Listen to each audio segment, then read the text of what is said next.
équation bicarrée à partir d'un exemple plus bon. On va donner une démarche. Bon, pour résoudre une équation bicarrée, les équations bicarrées, ce sont les équations de la forme là. Bon, si je dis une équation bicarrée de cette forme, ça veut dire que j'ai dit X éléments de R. C'est l'équation bicarrée dans R, quoi. Je suis en train de vous faire. X éléments de R. Maintenant, l'équation, c'est E que j'appelle mon équation. C'est de la forme AX à la puissance 4, quoi. AX 4 plus BX carré, BX2 plus C égale à 0. Avec le A différent de 0. Donc, ça veut dire que je peux donner un exemple comme ceci.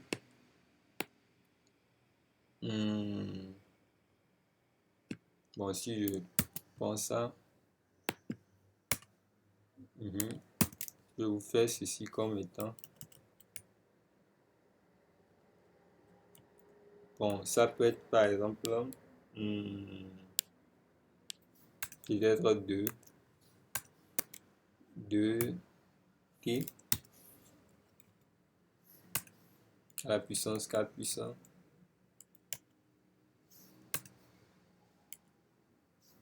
plus 3t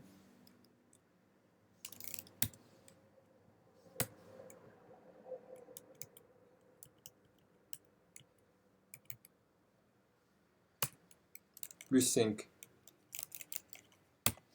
égale à 0. C'est aussi une équation bicarrée. Et ça veut dire que c'est au lieu qu'il soit élément de R, c'est maintenant t qui est élément de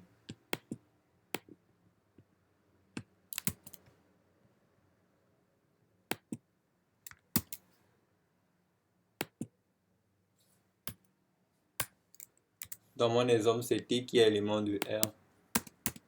Je peux nommer mon équation par exemple R de point. Voilà, ça là, c'est aussi une équation bicarrée. Bon, puisque le A doit être différent de 0. Ok, ce sont les exemples d'équations bicarrées. Bon, je vais proposer un exemple que je vais résoudre maintenant. Maintenant, vous savez ce que c'est qu'une équation bicarrée de manière visuelle d'abord. Bon, je vais proposer un exemple qu'on va résoudre maintenant. Si je prends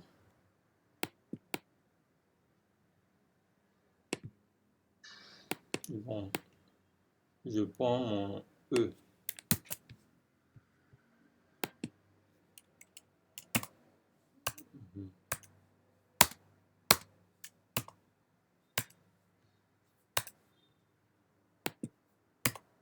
Bon, si je prends E d'équation.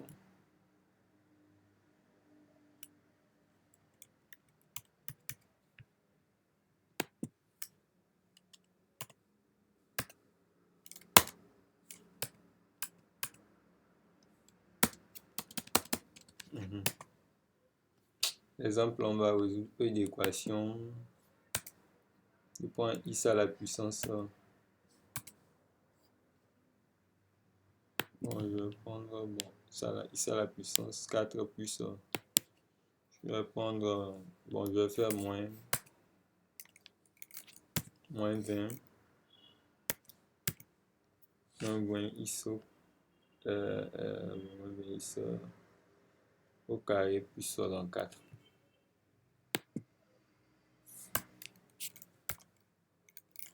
Plus 64. Résoudre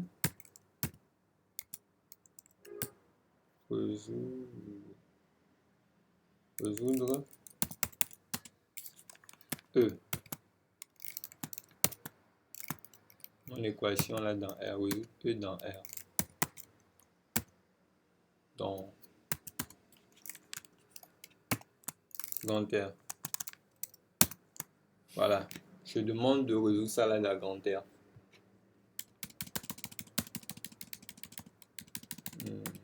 Je vous dis de le résoudre dans l'ensemble.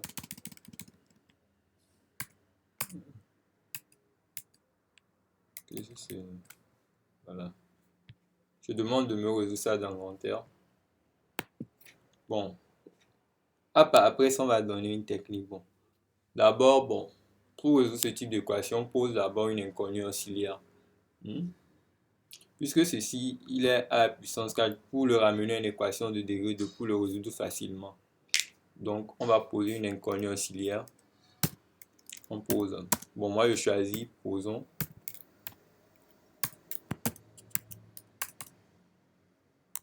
Posons. Posons. Bon, je vais poser. Comment on dit ça?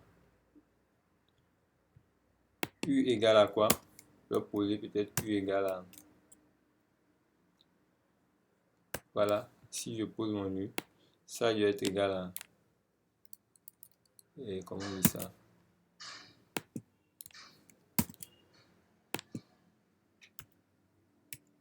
Quantis au carré. Je pose ça, c'est une inconstante oscillaire pour amener facilement l'équation à une équation de degré 2. Ça implique quoi? Ça implique que U carré vaut combien? Si ça là c'est quantis, ça veut dire que si je fais le U au carré, ça va me donner combien? Ça va me donner x à la puissance 4.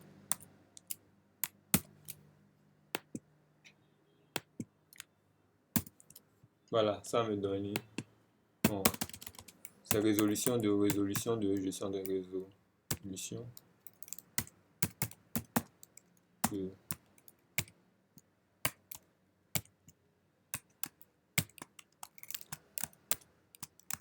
l'équation, c'est ça, résolution de c'est ça. Premièrement pour ça, ok, donc ça veut dire qu'on a ramené l'équation. E devient quoi? E devient, l'équation va être facile maintenant. Ça s'est ramené à une équation de degré 2 maintenant. Donc la première étape, quand tu as une équation bicarrée, tu le ramènes, tu essaies de le ramener à une équation de degré 2 en faisant ce changement là. En posant l'inconnu auxiliaire là, genre ce changement de variable que j'ai fait.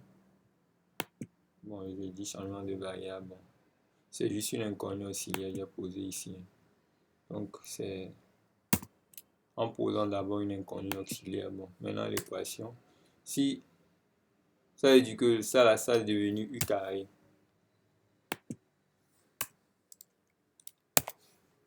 Et ceci va devenir U tout court. Puisque c'est ça. Et c'est égal à 0. E devient ça. E devient.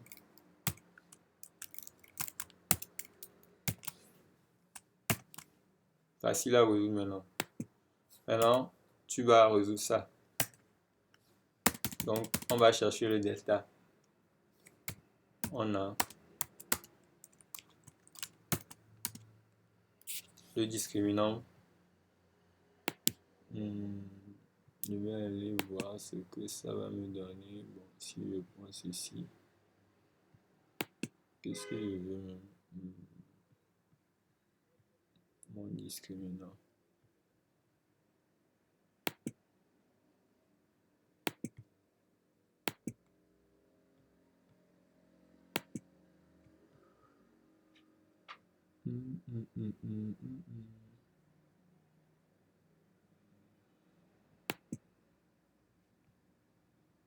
Voilà. Delta égale à combien? Delta égale à le B au carré. Ça fait 20 au carré. Oui, 20 au carré, ça fait 400. 20 au carré, c'est 400. Donc ça fait 400, je vais directement, puisque vous savez déjà tous ces genres de choses. B carré moins 4AC. On a ici c'est 1. Mon C ici c'est 64. B carré moins 4, oui, 4 fois 64 maintenant. Vous faites 4 fois 64, 4 fois 64. Vous obtenez 256. 4 fois 64, ça fait 256. Je suis en train de dire ça. Donc, vous pouvez essayer de le calculer vous-même et vous obtenez que cela va impliquer que ce qui implique que le delta va valoir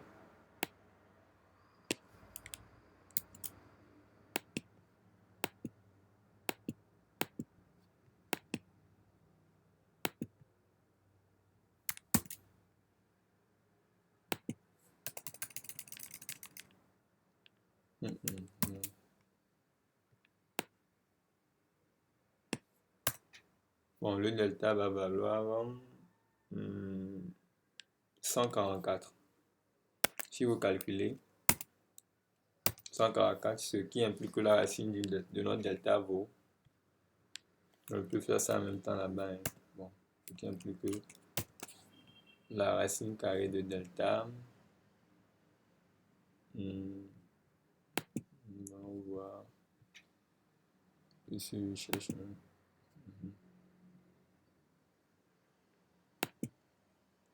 La racine de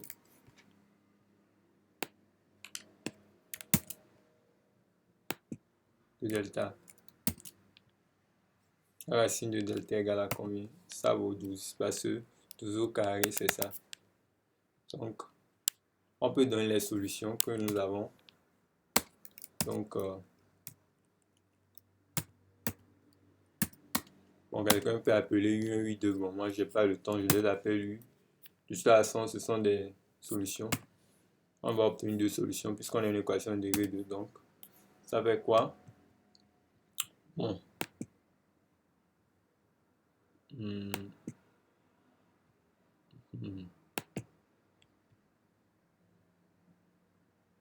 Ça va être une fraction ici que je vais faire ici. Donc, ça fait quoi?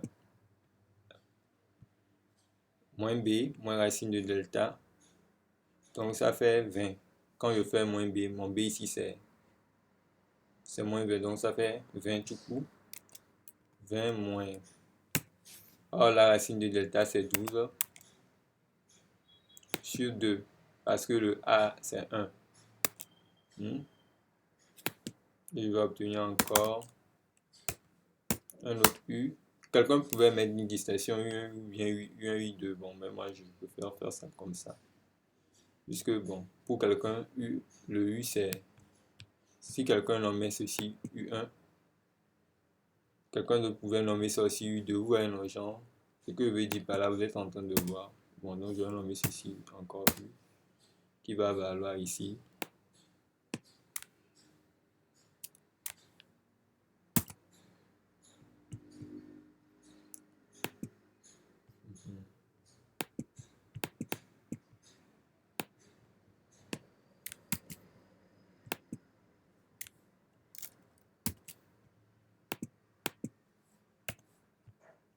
Donc là, c'est moins b plus racine de delta. Voilà. Donc, après calcul, il obtient u égale à quoi?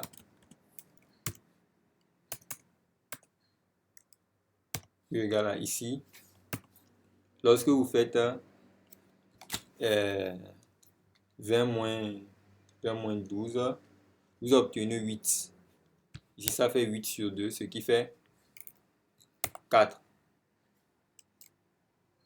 Bon, et l'autre côté, vous obtenez U égale à combien?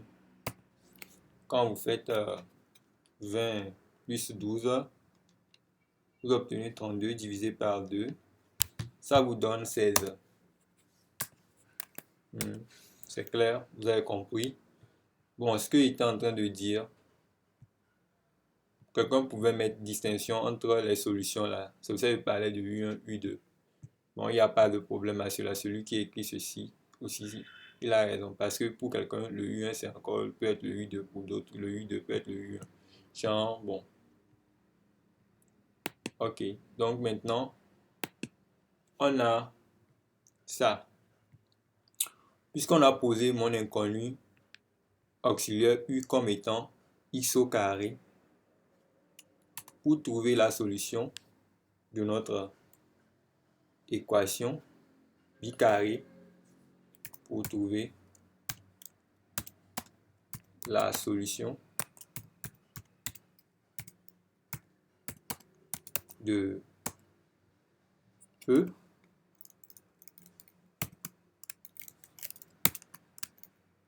on va juste ramener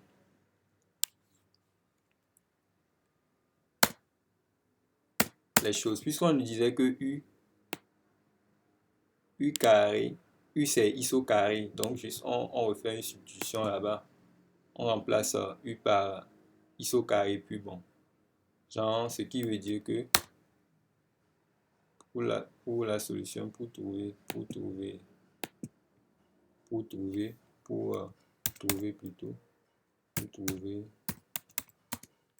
la solution de on substitue, on remplace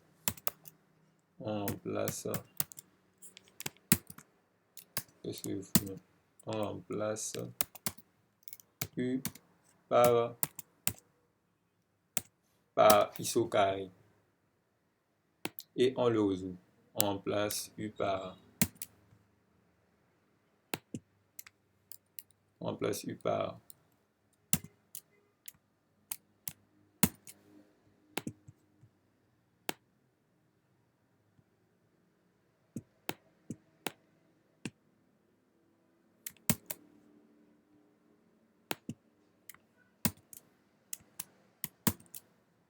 voilà, on remplace U par iso carré et on résout ça.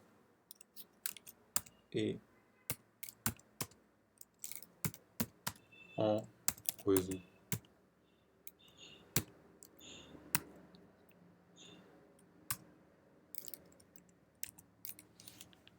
Bon. Allons-y. Pour le faire, c'est pas compliqué.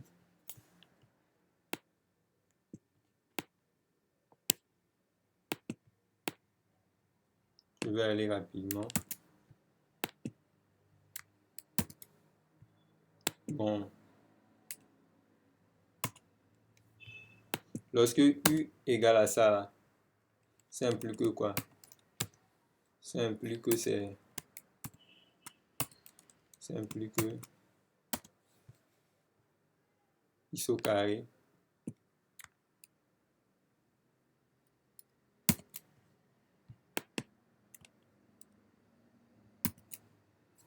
égale à 4. Ce qui va impliquer quoi? Ça implique ISA égale à racine de 4 qui est égale à 2. Et je vais directement, hein, c'est ça, c'est clair pour vous, puisque vous savez ce que ça, vous savez comment résoudre ce genre d'équation. Donc, ça veut dire que ISA égale à racine de 4 ou IS égale à moins racine de 4. Donc, ça veut dire que ISA égale à la racine de 4, c'est 2, quoi. IS égale à 2. IS égale à combien? Moins 2, parce que ça fait moins racine de 4 qui est moins 2. Et ici, ça va impliquer que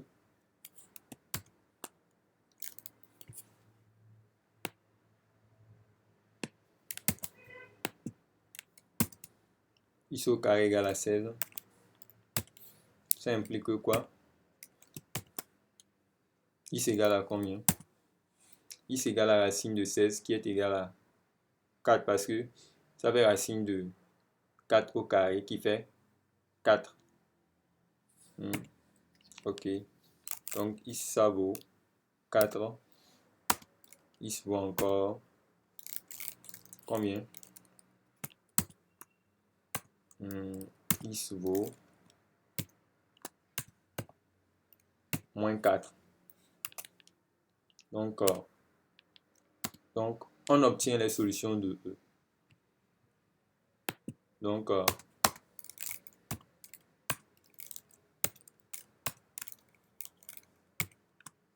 je vais faire une conclusion. Bon, non, je vais donner ça. Bon, quelqu'un peut faire quoi en conclusion? Les solutions de E dans R sont 2, moins 2, 4, moins 4. Bon, ou bien quelqu'un peut écrire ceci. Donc,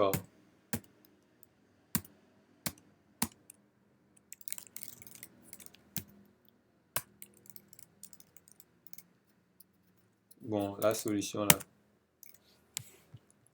S est égal à quoi? Nous ouvrons une accolade. S, ça fait, je peux dire, ça fait 2. Ça fait moins 2. 2. Il y a moins 4.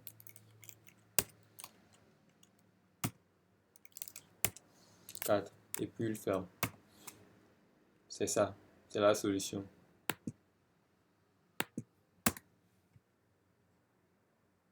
Donc,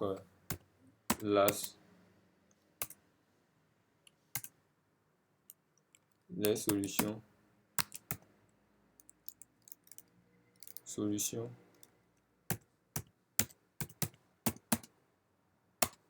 de l'équation E.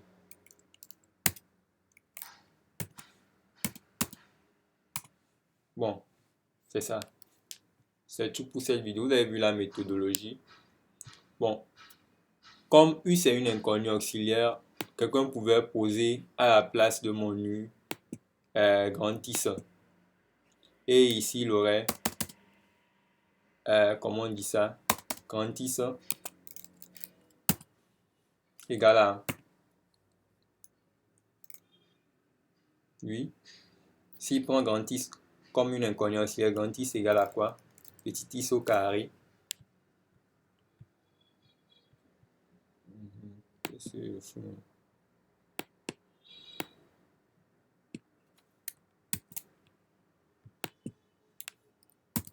Voilà, grand Is égale à petit Is au carré. Ce qui implique quoi? Ce qui implique que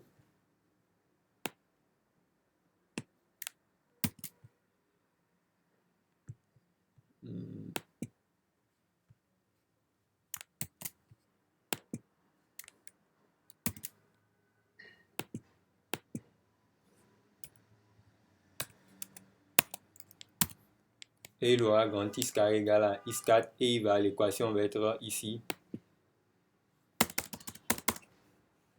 Bon, vous voyez, non, vous faites le même scénario quoi. Genre si vous posez ça, au lieu de poser U égale à ça, quelqu'un pouvait poser grand Is égale à Is au carré et mon grand Is au carré. Et mon grand Is au carré va valoir Is4 et l'équation E va devenir, bon je vais vous écrire ça au moins. Et là, bon il fait le même jeu quoi. Puisque quelqu'un peut prendre, c'est une inconnue auxiliaire quoi, c'est juste ce que vous prouvez.